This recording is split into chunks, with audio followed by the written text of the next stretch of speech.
You are listening to episode 120 of the Autism Mom Coach, The Grief of Missing Out. Welcome to the Autism Mom Coach podcast.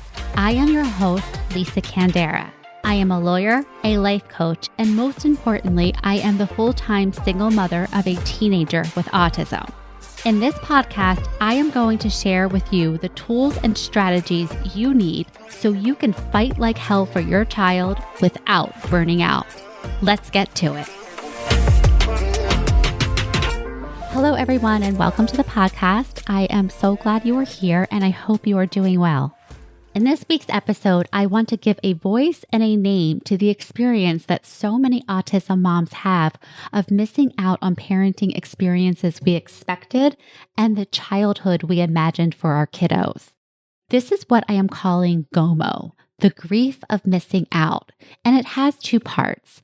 There's the GOMO of our own experiences of missing out being the parent we imagine being, cheering our kid from the sidelines of a soccer game, coaching basketball, or going prom shopping. And the GOMO we feel watching our kids miss out or struggle to participate and enjoy experiences that they want for themselves. This episode was inspired by some recent coaching sessions with clients about the end of the school year.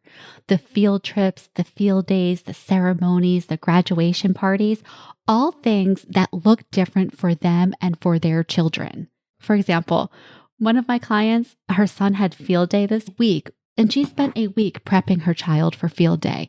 All the activities, what they would be, figuring out when he could take breaks in between activities, having snacks at the ready for him so he could participate in field day with the rest of his friends. And so he had a great day, which was nice, but being there and seeing how effortlessly the other kids moved from station to station and watching the other parents just sort of sitting back and taking pictures, it really hit my client just how different her experience is from other parents. And not only that, seeing her son there alongside of his peers really did highlight for her the differences developmentally and socially, emotionally between her child and peers. I have another client whose daughter is graduating 8th grade, and she's one of several kids on the block who's graduating 8th grade, and there's going to be like a little party for them, and everyone is really excited and really looking forward to it. And while my client is really proud of her child that she's graduating 8th grade, she's also terrified. She's terrified of high school, what that will look like for her child, how she will cope with a new school, with new people, with new routines. So while she is proud of her child, she's not feeling that excitement that she's watching the other parents experience. And she's got some GOMO about this. And so I will say to you what I've said to both of my clients is absolutely, of course you do. That's totally valid. This does not mean you don't love your child. It does not mean you're not proud of them. It does not mean you're unappreciative or ungrateful. It means you are experiencing a loss of your expectations of what you wanted it to be, what you hoped it would be. And here's the thing, this isn't just a one and done. GOMO isn't limited to rites of passage. My clients aren't only feeling GOMO about things like field day, they're feeling it. We're all feeling it on a day-to-day basis. It shows up in the everyday mundane things that we imagine most people take for granted, like being able to do things spontaneously without having to prepare and preview. This is a huge challenge for our kids. They like their routine. They like their structure. They like things to be the same. So going to a different restaurant or leaving a place early or going early, all of those things can be really disruptive for our kids. And we just miss out on that ease of being able to do things spontaneously. The invitations that we get and we decline, or the invitations that we don't get at all. There's that feeling of loss when your child's not able to fully participate in family traditions. I have one client who was really upset this past holiday season when grandma took a picture and posted the picture on social media that said grandma and the grandkids, they were all baking cookies. And her child wasn't there. And even more than not being there, he wasn't invited because it was just assumed that he wouldn't be able to handle it. And so he missed out on having that experience. And my client missed out on seeing him have that experience and having that ability to bond with his grandparents and to bond with his cousins.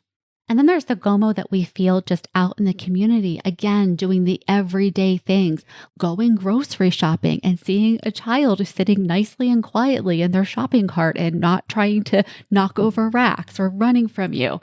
There's seeing children in the park being able to approach one another, make friends, play, take turns, all on their own without having a parent prompt them. For so many of us, this is not our experience, and there is grief in it. There is loss. And then there is the GOMO that we have for our own children, the grief of watching them miss out on experiences that they want to have, like having friends, being invited to parties, being able to play on sports teams. For me, this has been the most heart-wrenching aspect of parenting, is watching Ben see the differences between himself and his peers. And I have to tell you, I really wish autism had spared him this.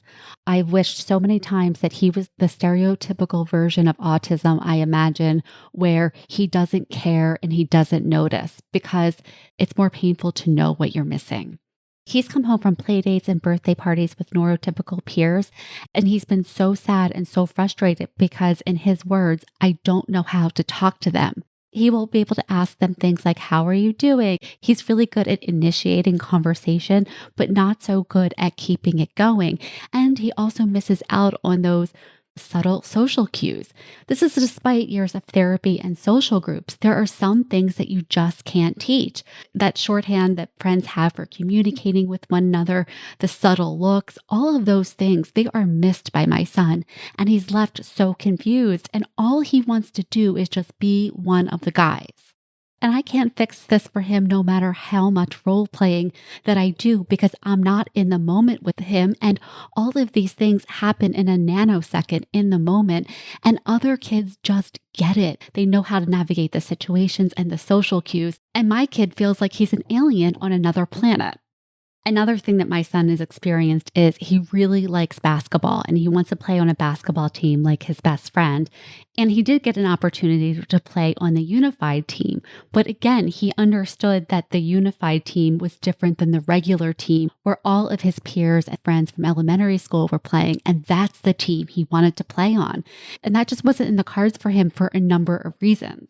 And so that experience that we all have of having to be there with our kids and sit with them and letting them sit with their pain about the things that they're missing out on, that is so painful for our mama hearts. So this is all to say that your experience is real and it is valid. You are not alone. But now what? So now I want to shift from giving this a name and recognizing it to talking about what to do when we are in it and how to not get stuck in it. Because I will say, and this is from experience and recent experience, it is so easy to go all the way down the rabbit hole and get stuck in the anger, the sadness, and the resentment and the grief. So first, what to do when you're feeling GOMO for yourself or your child or both. 1, recognize what's happening. Validate your experience, validate yourself without judgment. Of course, I feel this way. Any mother would. And then allow yourself to feel the grief. Allow yourself to feel sad. Allow yourself to acknowledge your loss and feel the sadness that comes with it. And look, it might be helpful for you to have a tantrum or a pity party for yourself too. Maybe this is your way of getting it out. The fuck the world, the fuck everybody else. This sucks. This is not fair. Get it out. But you don't want to stay stuck in it because there's really just no value to staying stuck in it. It will only make you feel worse. It'll only make you feel more helpless and hopeless. And that's not good for you. And it's certainly not good for your kid. So what I like to do in these situations is do the equivalent of what we do with our kids when we set a timer for an activity or even a timer for worry. I've had this experience because my son has really high anxiety, and a few of my clients, they do the same thing, is they give them like a worry clock where they have certain times of the day or a certain amount of time that they're allowed to devote to all of their worry, but then they move on. Now, I'm not saying that you can just set a clock on your grief and that you will no longer be grieving. Grief doesn't work that way. But some of the things that we do around our grief, like the tantrum or the pity party, we can control that. We can put a stop to that. We can put the brakes on that. And that's what I encourage you to do. If you are having some GOMO, decide how much time you're going to let yourself devote to it. For me, I gave myself a weekend this past weekend. The backstory is I had a bunch of kids at my house on Friday. I have a college student staying with me over the summer. She's a friend of the family, and she had friends over, and then some friends of my sons came over because they knew she was there. And so I have all of these kids at my house, and it was so great and so wonderful. And so sad at the same time, just watching them together, the ease in which they interacted, and knowing that my son would want nothing more than this. He wants nothing more than just to be one of the guys hanging out. And so this started off as jealousy, and then it became anger, and then it was grief, and I was in it. And now, because I've been coaching myself for so many years and I get coached, I know my tells, and I knew that I was going into the death roll of my own grief. So I gave myself that night and the next day to just be in it, to let myself be angry, to let myself be sad, and to validate myself. But then that was it. Now, does that mean that I don't still feel sad about this? No, I do. I feel sad, but I'm not giving in to the temptation to wallow in the sadness and the anger and the frustration and the resentment. Instead, I just want to recognize it for what it is and allow it to be there instead of making it worse on myself. So that is my advice to you. Whenever you're feeling GOMO, recognize it. Recognize when you're in GOMO. Figure out what is happening in your brain, in your body when you're feeling that grief of missing out. Do you automatically go to anger, resentment, or jealousy, or do you go to sadness? Figure out what your tells are so you know when you're having the experience. Then you validate it. Validate yourself for having this experience. Of course you're feeling this way. It's totally normal. And then allow it. Allow yourself to feel the feelings, the sadness, the anger, all of it. But so you don't stay stuck in it, decide how much time you're going to give yourself to be in it. If you're going to throw yourself a pity party, throw yourself a good party, but make sure it has an end. Put it on a timer. Same thing with an adult tantrum or whatever you want to call it.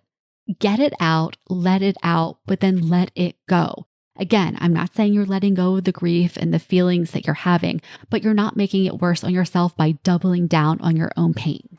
All right, that is it for this week's episode. I hope this was helpful, and I will talk to you next week. Thanks for listening to the Autism Mom Coach.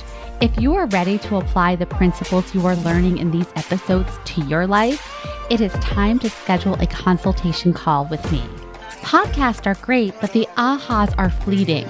Real change comes from application and implementation, and this is exactly what we do in my one-on-one coaching program.